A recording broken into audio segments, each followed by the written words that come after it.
Oui, Inès, ok, merci. C'est bien de manger, si on peut dire équilibré. Ne pas chercher à manger beaucoup, mais rassure-toi que dans ton plat, il y a assez de vitamines. Je pense que les gens n'aiment pas boire parce que l'eau est neutre, ça n'a pas de goût. Donc tu commences par mettre du goût à l'intérieur, peut-être une orange que tu as tranchée, et progressivement tu diminues la quantité, et ainsi de suite. Tu vas arriver à un moment où tu vas boire. Que l'enfant, quand il naît, il continue de grandir. Et puis, l'alcool, c'est aussi un frein. C'est aussi un frein à la maturation de certains organes. Donc, je pense qu'il faut. Voilà, ce qu'on disait que les plématères buvaient au pays, peut-être c'est pas coup de chance, hein.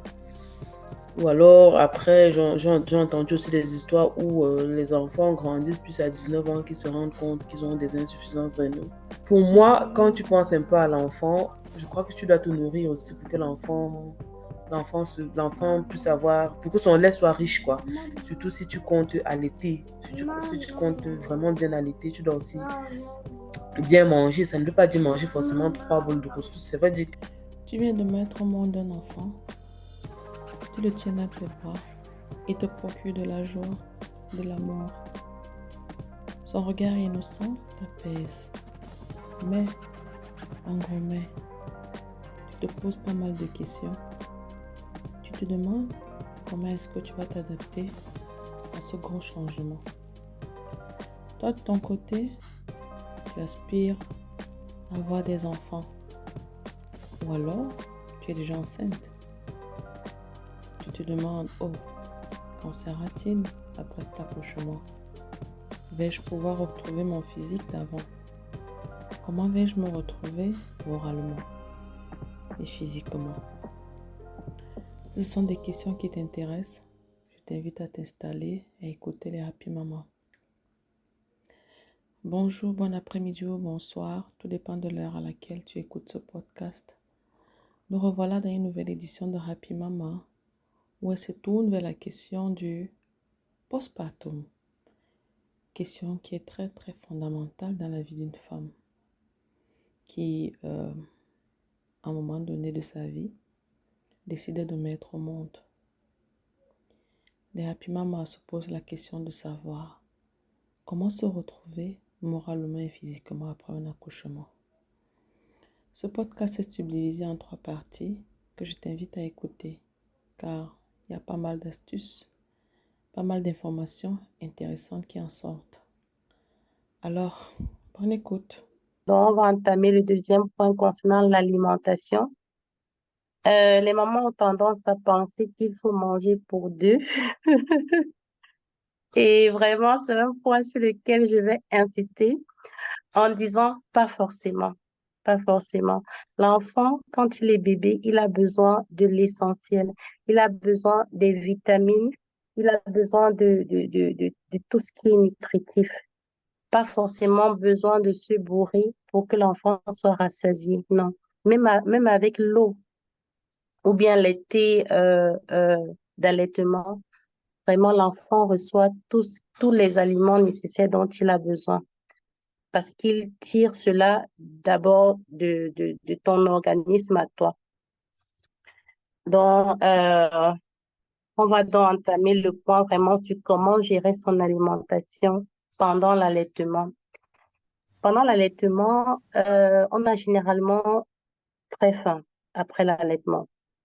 Moi, j'ai eu cette expérience, j'ai vraiment vécu cette expérience qu'après avoir allaité l'enfant, je sens un vide. J'ai vraiment faim et du coup, tout ce que je vois veut entrer dans la bouche.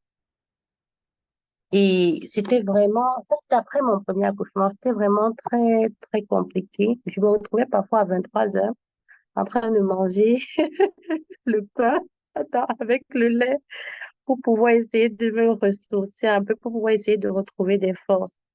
Certes, on perd en énergie, on perd en quantité de lait et tout, mais ça se reproduit rapidement en fonction des besoins de l'enfant.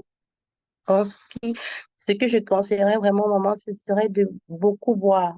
Beaucoup boire. Ça aide non seulement à libérer tous les hormones que tu as accumulés pendant les 9 mois de grossesse, mais aussi ça aide aussi mais ça aide également dans la production du lait du bébé. Et les médecins, même ici, conseillent beaucoup les thés d'allaitement. L'alimentation. Euh, bon, c'est important de toujours quand même avoir quelque chose au frigo, mais quelque chose qui ne va pas augmenter tes calories ou bien quelque chose d'assez nutritif. Ça peut être des protéines, des poulets, le poulet ou bien les poissons frits ou bien la salade. Peut-être toujours avoir ça au frigo au cas où tu es dans l'urgence, au cas où tu as vraiment faim, tu peux chauffer ça et manger. Euh, je connais une maman qui n'a vraiment pas beaucoup changé après, pendant la grossesse et pendant et après l'accouchement. Pourquoi? Parce que même pendant la grossesse, elle essayait de consommer, de ne pas consommer très gras et de consommer ce qu'il faut en fait. Mais Et ce n'est pas qu'elle n'a pas le sang gras. bon, c'est vrai qu'il y a ce phénomène de sang et tout, mais tout ça peut être contrôlé. Franchement, tout ça peut être contrôlé. Parfois, on mange, on ne se rend même pas compte du nombre de calories incorpore dans notre corps. Même seulement la simple huile, même 2 cuillères d'huile, par exemple, de tournesol, ça a beaucoup de calories. Parfois, on se rend même pas compte de ça.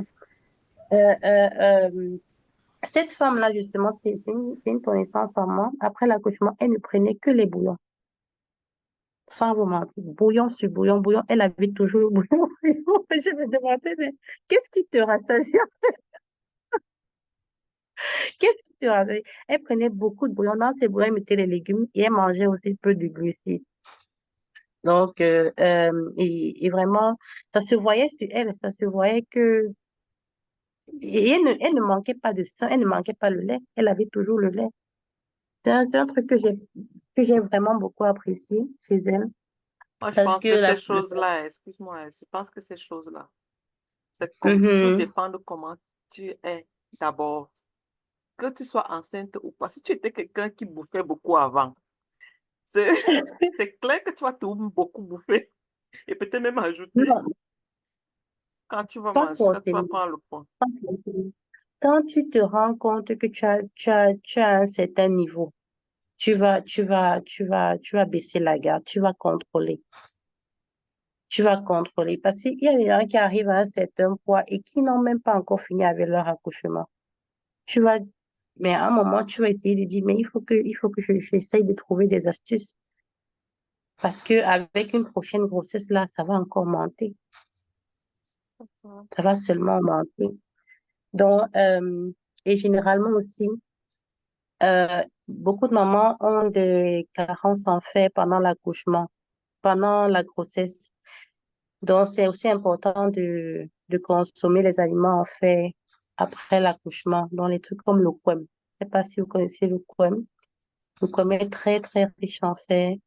Les épinards, la viande de bœuf, le haricot. Bon, le haricot, c'est pas trop bien pour un début, pour celle qui allait parce que l'enfant peut avoir les coliques avec le haricot. Donc, vraiment, la viande rouge, les épinards, le quem et des trucs un peu légers et assez nutritifs. Mais surtout, surtout, l'eau, l'eau et l'eau. Je parle comme ça, là, mais moi-même, je suis une autre.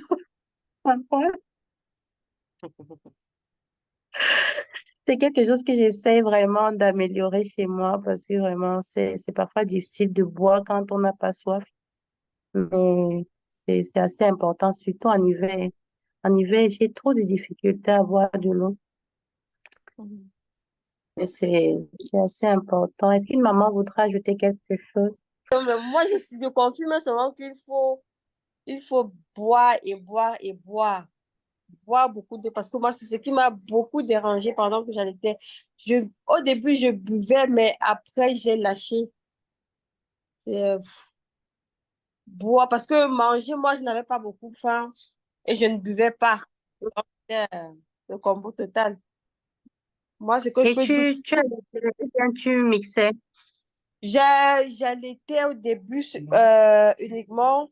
Et après, quand j'ai arrêté de boire, le sang, Mhm. le Mais sang, il a parfois, je pense commencé. qu'automatiquement, Mhm. Il oh, faisait beaucoup moins. Et j'arrivais bien. Et j'arrivais vraiment, vraiment pas à boire. Du coup, après un temps, je me suis découragée. Elle dit que c'est une affaire Bon. de, une affaire de quoi? Laissez-moi la faire. Et tu as Et continué je avec le... j'ai vraiment constaté ça avec ma soeur parce que elle, au début aussi, elle n'avait pas beaucoup de lait. Mais quand elle a commencé à bien boire, son sang a commencé à bien couler. Du coup, je me suis Mhm. dit, parce que moi, je me disais qu'il faut, pour moi, au Cameroun, on disait qu'il faut, il faut manger. Tu manges pour avoir le lait. L'on Pourtant, c'est cuit, l'on cuit. franchement, après, la failli me tuer. J'avais 2 litres, comme ça, je regarde quand même, ma soeur me dit que non, maman dit qu'il faut boire. Pourtant, oh, franchement, la main, quelque chose est. Ça veut dire que tu as commencé, tu as continué avec le biberon, c'est ça? Oui, oui, oui, à trois, parce que mon bébé aussi, il n'arrivait pas à bien tenir le sang. Et quand j'ai commencé à mixer, et après, il est tombé malade, et du coup, on lui a mis une sonde. Du coup, quand il est sorti de l'hôpital, le sang, c'était terminé, il ne voulait plus rien entendre. Parce qu'il n'avait plus la patience d'attendre que ça coule. Du coup, moi, ça m'a Mhm. arrêté ça. Dis donc. Mais là, C'est vrai non, que l'allaitement n'est pas facile, maman. non, Je te et- comprends. parce que moi, je m'attendais à tout. Je me disais que tout pouvait m'arriver après la grossesse, mais dire que j'aurais pas assez de lait, ça, j'avais jamais pensé à ça. J'avais pensé à tout sauf à ça. En plus, j'avais des crevasses. Oh là, oh. Non, Mais tu non, n'as non. pas pu trouver une astuce pour les crevasses. Il y avait une pommade, mais ça me soulageait moyennement. Et comme il ne tenait pas bien le téton, c'était. Dès que ça guérissait, après Ça. 3 jours, ça revenait. C'était. Non, non. Ça veut dire qu'en Belgique, là-bas, que je ne sais pas si c'est qu'il y a des... Parce qu'ici, on a une pommade vraiment très, très adéquate pour ça. L'anoline, c'est Non, vraiment très bien. non, c'était pas ça. Les mamans qui sont en Allemagne, l'anoline. Moi, j'ai utilisé ça pendant 2, 3 jours et après, je n'ai plus jamais eu de problème de crevasse. C'est vraiment... Et l'enfant peut allaiter avec sans problème. Et, et aussi, je ne sais pas si chez vous, c'est pareil, mais pendant l'allaitement, j'ai généralement très soif. Non, moi, j'avais pas ça. En Ok. fait, il faut bien boire parce que tout ce qu'on dit, les thés et tout là, j'ai bu tout genre de thé, mais l'eau, je n'arrivais pas du tout à boire l'eau. L'eau, non, j'avais difficile avec l'eau. Oh là là. Mhm. Donc, un Oui, mais conseil, est-ce qu'on demande de boire? Est-ce que c'est uniquement de l'eau? Si tu bois le thé, si tu parviens à boire 1 litre de thé, 1 litre à 1 litre et demi de thé par jour, ça, ce n'est pas équivalent aussi à de l'eau, ou bien, Oui, bon. ça peut être une équivalence, surtout si c'est sans sucre. Mhm, exactement. Bon, mais tout sans ça, sucre. Ouais. c'est Parce que un même peu moi, j'ai des frais. difficultés à boire de l'eau, donc généralement, je sais que non, je me fais une carafe de thé. Si c'est à côté de Mhm. moi, je bois un peu, et c'est que ça va finir. Mais si c'est Oui. pour l'eau, il faut qu'il fasse chaud pour que je boive de l'eau et c'est l'eau glacée. Mhm. Le thé, c'est vraiment une très bonne alternative. Surtout quand c'est assez chaud, ça stimule aussi la production du lait. Hein. Non, moi, Mhm. c'était difficile. J'ai compris que le secret, c'est boire de l'eau. On me disait que si tu ne peux pas boire de l'eau, au pire, le matin, quand tu te réveilles, tu prends une bonne grosse tasse de lait, même ça. Non, ça, tout ce qui était liquide, si c'était pas genre les tisanes Même là, le lait. non, ça passait pas.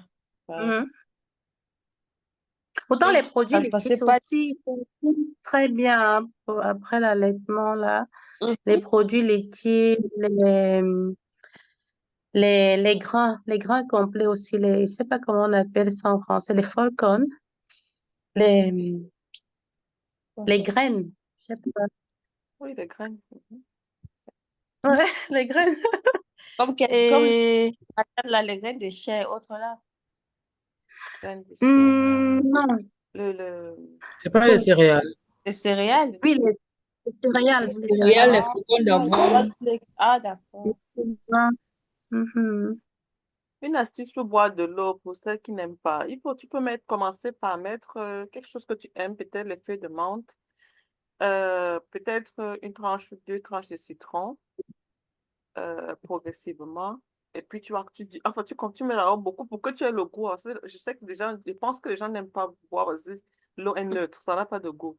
Donc, tu commences par mettre du goût à l'intérieur, peut-être une orange que tu as tranchée, et progressivement, tu diminues la quantité, et ainsi de suite. Tu vas arriver à un moment où tu vas boire. Moi, je peux pas passer une journée sans boire au moins 2 litres d'eau. C'est pas possible. Donc, quand je vois les gens ne pas boire, je ne comprends pas. Ce n'est What juste the pas fuck? possible. C'est fort, hein? Même Non, en j'ai fait ça, hiver. c'est vraiment pas possible, quoi, vraiment. Même en hiver. Oui, qu'il fasse chaud, qu'il fasse neige, c'est ça. Et en hiver, je Hmm. penche plus vers l'eau tiède, là, pour ne pas avoir froid, ou je bois du thé, en fait. Et Ça toute veut une dire que tu n'es journée, pas trop thé. pardon? Ça veut dire que tu n'es pas trop thé. Si, je Tu suis ne bois thé, je pas. suis thé, je suis thé également, mais pour plus en hiver. Mais Ok. oui. Et quand je bois de l'eau, c'est de l'eau tiède en hiver. Et non, en été, là, Mhm. je dis minimum par jour, minimum.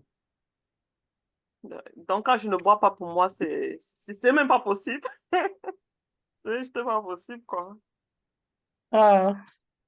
Merci, maman Rosette, pour la caméra. Donc, vous pouvez Ça fait commencer par plaisir. là, les feuilles de menthe, le citron, le tranche d'orange. Bonsoir tous les mamans. Mhm. Bonsoir, Rosette. Et progressivement, tu diminues. Et du coup, je me dis, ça peut aider. Ouais. Je Oh, voudrais une dire autre. quelque chose. Oui. Hmm. Tout d'abord, je dirais que le thème d'aujourd'hui est très intéressant, surtout pour les mamans qui se retrouvent ici en Europe, en fait. Parce que beaucoup de mamans se retrouvent après le postpartum, d'autres ont même des dépressions, surtout les mamans qui n'ont pas été préparées à l'accouchement et tout, parce qu'elles ne savent pas comment s'y prendre. Donc, pour moi, c'est l'occasion pour celle qui n'a pas encore accouché vraiment d'ouvrir grand ses oreilles et de mieux suivre ce qu'on dit parce que ça va beaucoup l'aider. Sinon, les premières expériences, parce que moi, ma première expérience n'a pas été vraiment ça. Euh, je veux dire, je n'ai pas eu des conseils. C'est vrai, je me suis débrouillée avec le net, mais l'accouchement ne s'était pas passé comme j'avais prévu. En fait, je m'étais préparée à tout, sauf la venue d'un enfant prématuré, ce qui fait que c'était un peu assez compliqué pour moi. Je m'étais pas préparée à cette éventualité-là. Donc, quand l'enfant est arrivé, tout petit, tout le temps, il fallait courir à l'hôpital, tout ça, il fallait vérifier s'il va bien, tout ça, tout le temps, il fallait checker. C'était pas assez évident. Donc, moi, je dirais pour ma petite expérience que l'accouchement, en fait, pour ceux qui n'ont pas encore accouché, c'est mieux de vraiment bien planifier les naissances. C'est-à-dire quoi? C'est-à-dire, lorsque tu planifies, bon, que voilà, il me faut peut-être concevoir, je voudrais un enfant.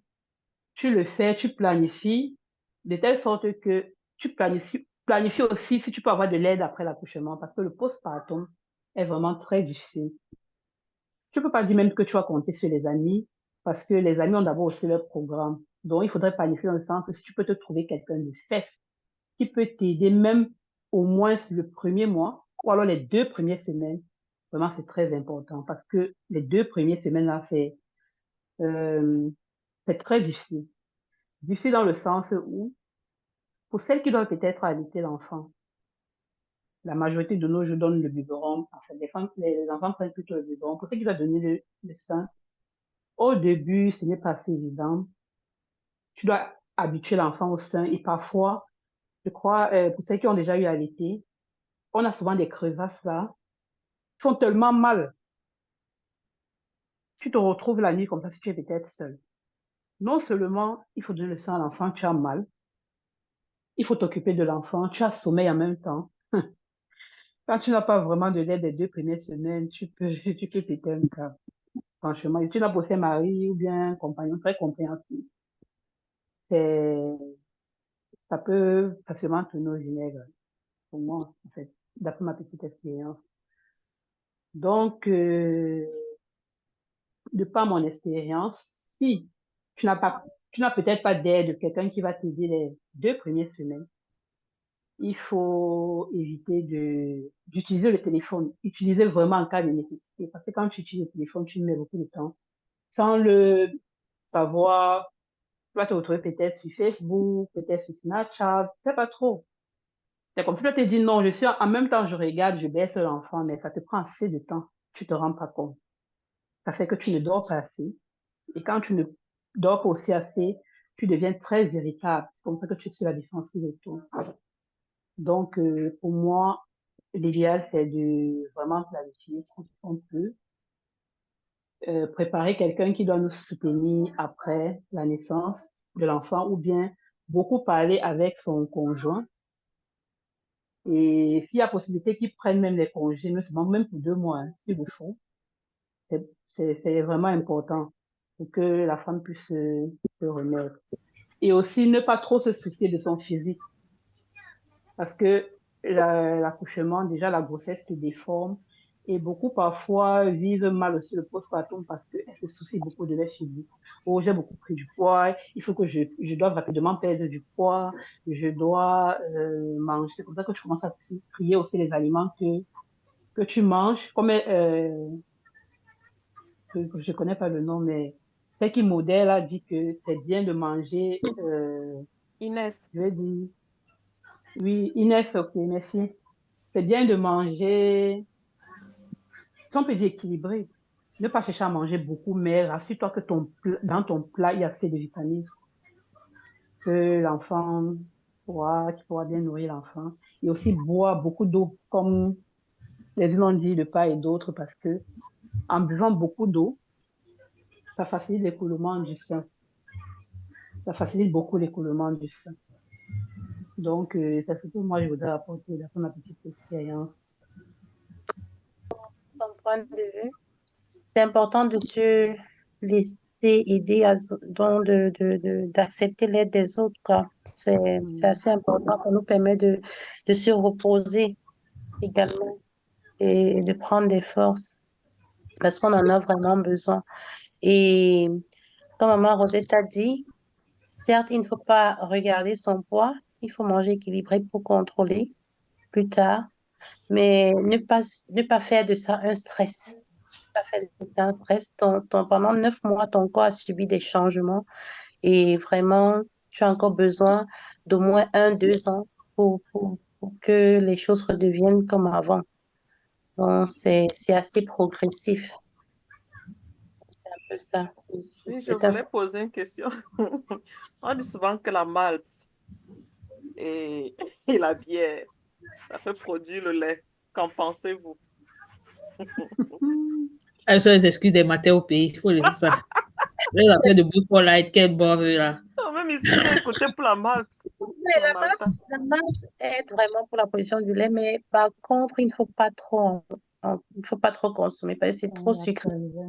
Ça, vraiment, j'ai essayé et j'ai vu les effets vraiment de la masse, mais ça n'a pas un apport vraiment très nutritif pour ta santé ou bien pour ton bien-être physique, quoi. Il faut le prendre, c'est peut-être en passant, mais pas faire de ça une boisson quotidienne.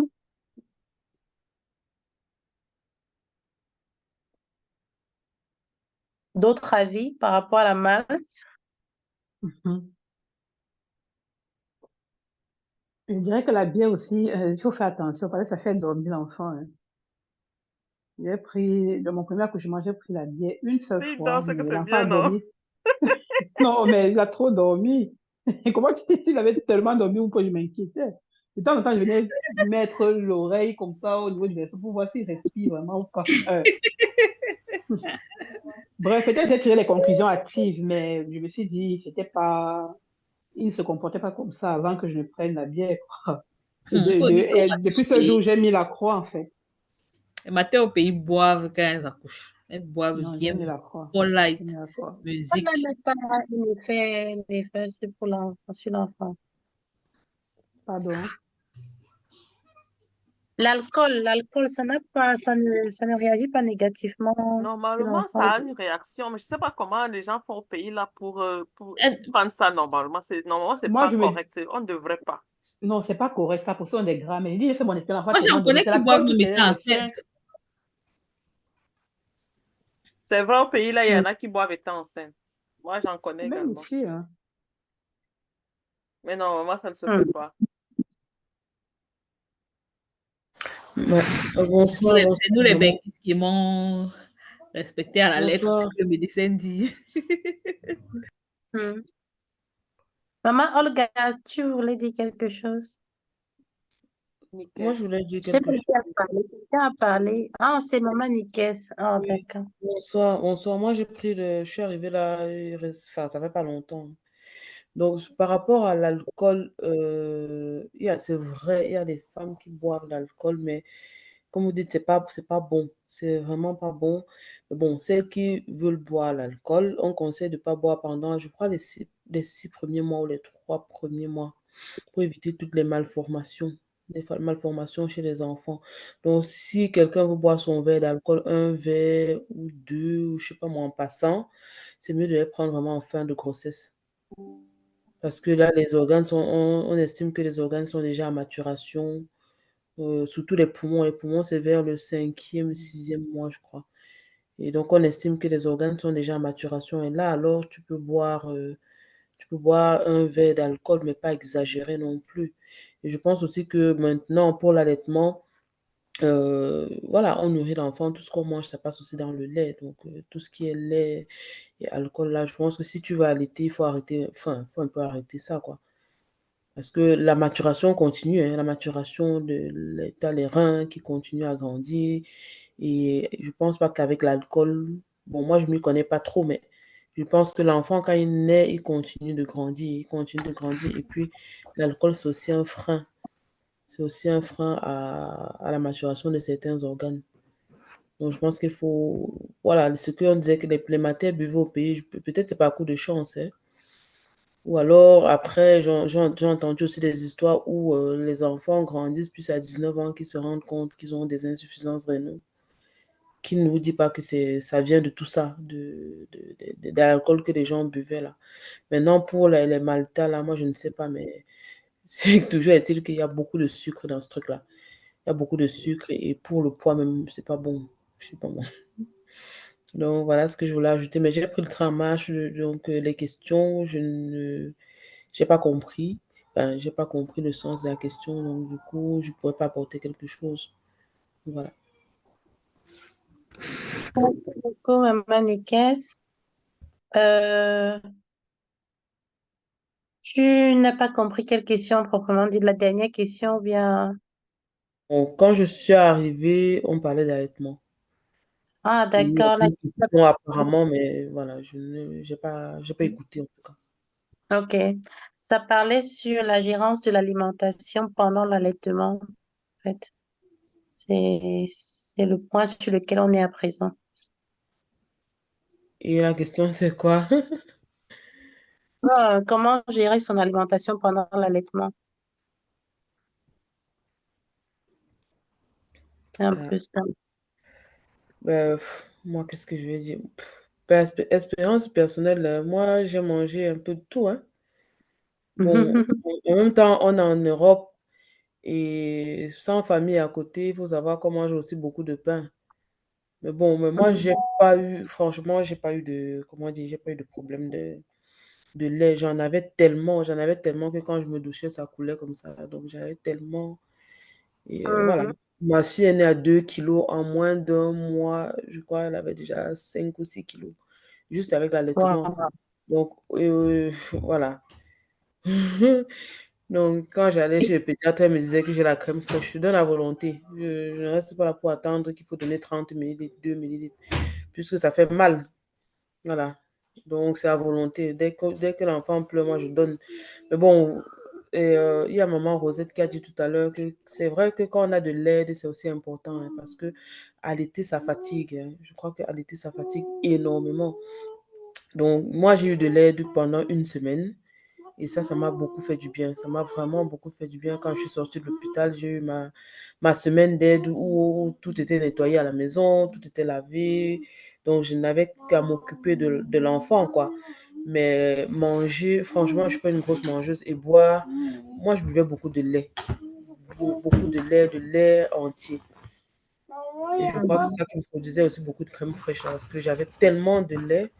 J'ai pris 4 tailles de soutien en plus. Donc, il y avait tellement de lait et voilà. Manger, oui, manger, c'est le... Voilà, après les 1 semaine, je mangeais beaucoup de pain. Beaucoup de pain, beaucoup de riz. Donc voilà, je peux pas, moi je suis pas, je pense que je suis pas la mieux placée pour parler d'alimentation équilibrée. C'est vrai que quand on a de l'aide, c'est beaucoup. Parce que allaiter la nuit, c'est vraiment se réveiller. Surtout quand on vient d'avoir un premier enfant, on ne fait pas comme le deuxième là. Parce que le deuxième là, tu dors pendant qu'il mange. Donc, le premier, tu te réveilles, tu t'assois, tu prends le coussin d'allaitement, tu mets bien ton téton. Voilà. Mais quand c'est déjà deux là, parfois le matin, il y a le lait sur l'oreiller là, tellement tu dormais. Donc, donc mais beaucoup boire, beaucoup boire. Moi, je buvais beaucoup de lait, beaucoup de lait. Donc, voilà. Ma maman me disait toujours qu'une femme qui vient d'accoucher, c'est le petit déjeuner, c'est très important. Donc, je buvais beaucoup de lait le matin et parfois dans la journée, je n'avais plus faim, mais beaucoup de lait. Alors, merci vraiment, c'est une très bonne astuce, surtout que les produits laitiers sont assez importants après l'accouchement. Euh, et maman Olga fait pas d'un élément que beaucoup de gens ont tendance à, oui, beaucoup de gens ont tendance à penser ainsi, que le sang joue un grand rôle dans la non-perte du poids. Donc, je ne sais pas, qu'est-ce que vous pensez de ça, quoi? Est-ce que c'est un phénomène naturel, familial, héréditaire, ou alors ça peut être géré autrement? Le sein, je parle de Le sein. sang, Le Ouais, sang c'est joue un génétique. rôle Un point génétique, quoi. Genre, dans, génétique, dans quoi? Dans... la prise de poids pendant la l'accouchement. prise de poids Et après. ouais, pendant et après l'accouchement. Je ne pense pas. Pour moi, je ne pense pas.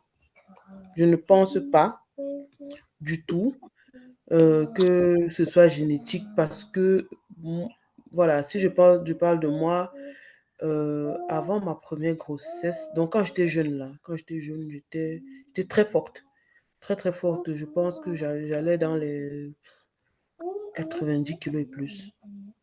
Voilà. Et alors, bon, c'est vrai que quand j'ai conçu ma fille, j'allais à l'école. J'allais à l'école, je travaillais.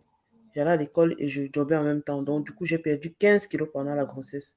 Donc, c'était ma meilleure grossesse. Enfin, pas meilleure grossesse, mais voilà, j'ai eu mon meilleur poids. On va dire, le poids, c'était pendant la grossesse. Je ne pense pas.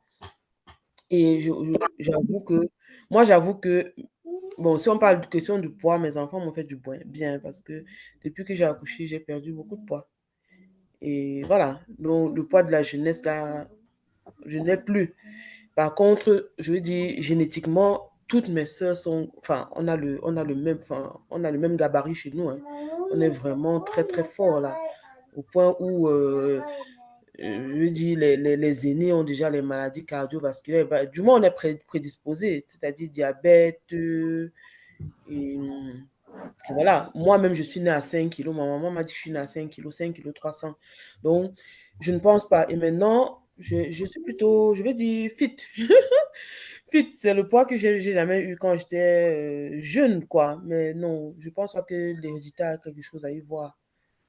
Donc, je pense que Hmm. moi, j'ai perdu du poids parce que, voilà, j'avais tous ces facteurs externes, tout ce stress.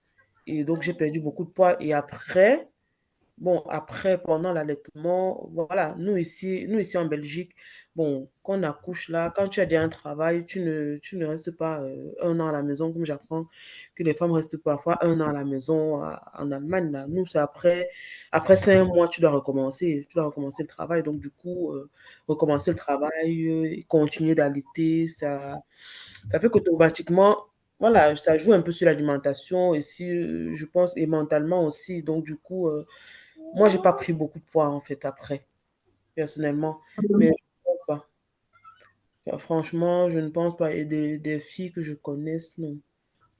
Je ne pense pas. Mhm. Il faut aussi surveiller son alimentation, hein, parce que, voilà, quand on ne suivait pas son alimentation, quand on est enceinte, ça prend aussi le coup. Moi, je me dis, peut-être, moi, j'avais 5 kilos, peut-être, parce qu'à l'époque, ma maman enfin, on ne parlait pas de diabète gestationnel, d'éclampsie, des trucs comme ça. Donc, du coup, voilà, quand tu es enceinte, les grands-parents vont te dire, oui, il faut manger, il faut nourrir l'enfant. Voilà. Et alors, les gens sont ils mangent, et puis, je ne sais pas, on ne leur parle pas d'éclampsie, de pré-éclampsie, on ne regarde pas leur tension, on ne regarde pas tout ça. Donc, du coup, ça fait aussi des gros bébés, quoi. Mhm. Voilà. Non. Ouais. Les mamans ont tendance à dire oui, tiens, Sandra. Bon, je pense que c'est parfois une façon de se justifier aussi. Je sais pas, mais je pense que tout est gérable, tout est contrôlable quand on le Au veut. pays, là, on sait que tu es une femme quand tu as accouché d'un gros bébé. Voilà. Oui, tu as bien mangé.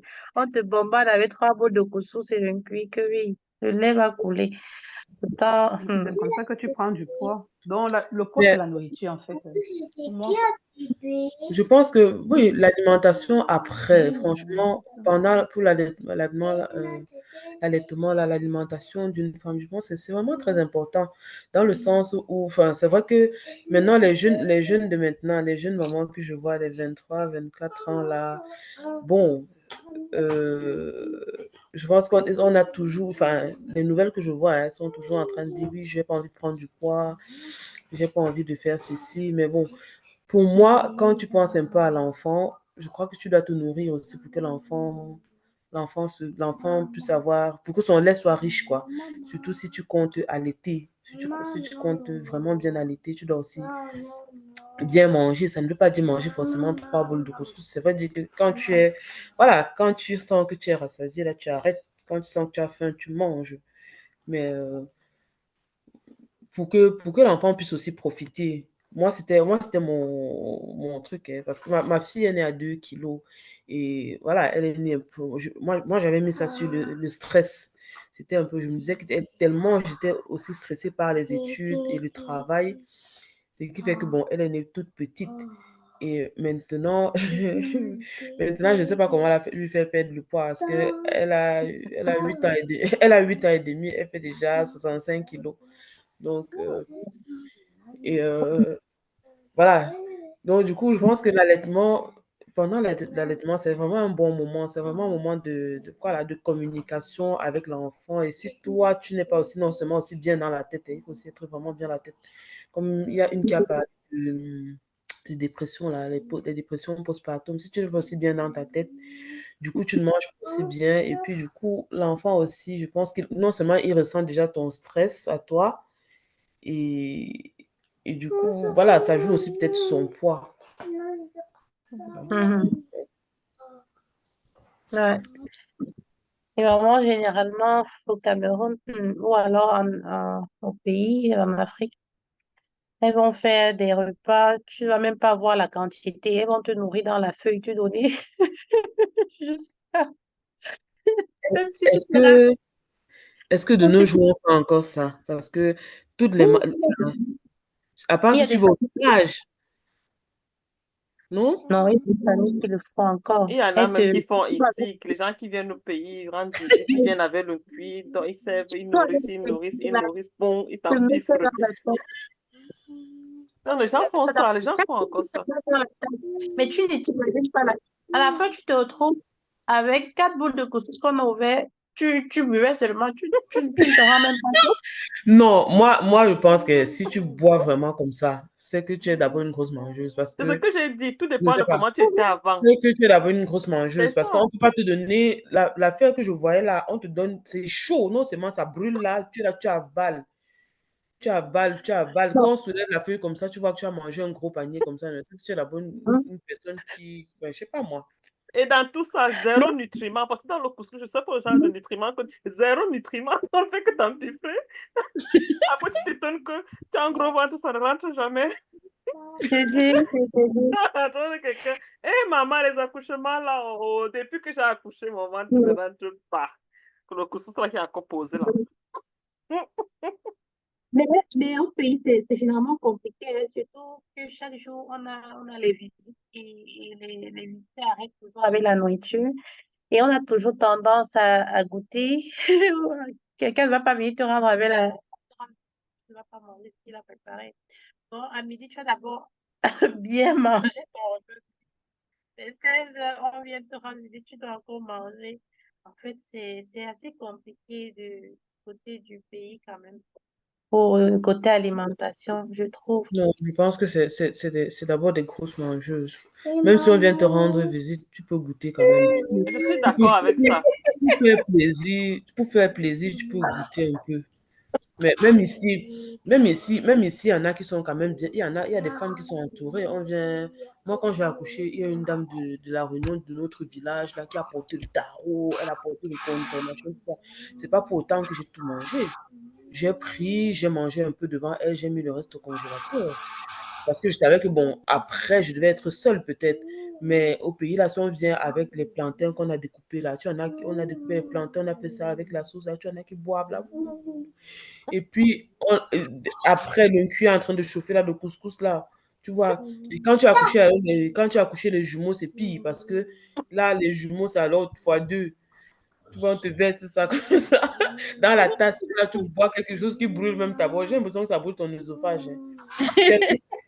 Non, mais ça brûle Et vraiment. même les femmes qui coupent ça, qui mettent dans le truc là, avec les mains là, mon frère. Mais,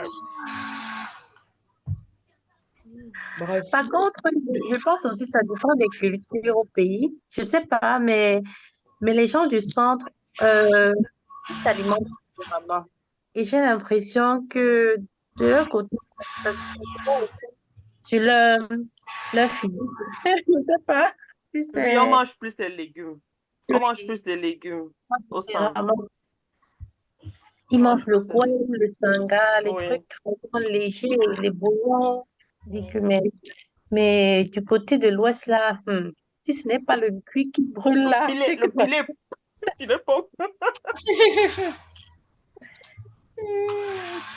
Et il y a aussi un truc que les gens de. Il y a aussi les bassas. Les bassas, ce qu'elles font, c'est on les masse aussi bien le ventre. Mhm. Si tu vois une fille bassa qui a accouché, donc tu regardes son ventre, on te dit qu'elle vient d'accoucher, tu refuses, hein. Moi, j'ai une question. Voilà, maintenant que tu parles de massage, là, je sais qu'au pays, quand une femme vient d'accoucher, il y a tout le truc là on tape avec l'eau chaude. Je sais pas si on fait ça partout au Cameroun, mais je sais qu'on fait ça au centre. Marie, tu me corriges si je manque, si je me trompe. Voilà, Tu on ne fouette te avec le trompes balai. pas, c'est ça. C'est ça, On va non? revenir Voilà. sur le massage. Oui. Désolée de te couper, mais on va revenir sur le Ah, massage. ok, pardon. Sorry. Bon, est-ce qu'une maman voudrait ajouter quelque chose sur l'alimentation? Désolée, en fait, j'étais pas là au début, désolée pour le retard, mais on disait quoi déjà sur l'alimentation? Qu'est-ce qu'il faut ajouter? En fait, on a évoqué plusieurs idées sur comment gérer son alimentation pendant l'allaitement. Il y avait boire de l'eau, boire beaucoup d'eau et de thé, consommer les produits laitiers, euh, manger euh, assez nutritifs, dans des aliments qui ont des apports nutritifs, ce qui serait bien pour le développement de l'enfant, pour la croissance de l'enfant. On a évoqué aussi les aliments riches en fer, qui sont assez importants parce que pendant l'accouchement, on perd beaucoup de sang. Donc, les aliments riches en fer, tels que les épinards, le quem, la viande rouge, euh, oui, et aussi beaucoup de bouillon, ouais, tout ce qui est assez léger. Et oui, c'était un peu ça en gros. Non, je Bon, suis d'accord, je n'ai rien à ajouter. Je pense on a dit la plupart des aliments. Beaucoup de femmes, ce que je peux dire, c'est beaucoup de femmes se privent de ça, alors qu'au fond, elles, c'est pas pendant l'allaitement qu'on doit faire le régime, je pense. On doit se priver, on doit penser au bébé qui de nous, parce que les 3 premiers mois, excuse-moi, le lait, certaines vont jusqu'à 6 mois. Donc, c'est pas pendant cette période que tu vas venir faire ton régime. Le mieux, c'est de bien manger et de ne sauter aucun repas. Parce qu'après, tu vas sauter les repas, certaines tétées seront plus consistantes que d'autres. C'est tout ce que je peux ajouter, mais Hmm. on a dit, on a tout dit. Ouais. Donc, surtout manger équilibré et Mhm. vraiment boire, boire, boire et boire. Beaucoup d'eau. Ouais. Donc, vraiment, merci pour les idées que vous avez évoquées. On va passer aux astuces bien-être. Donc, après vraiment toute cette période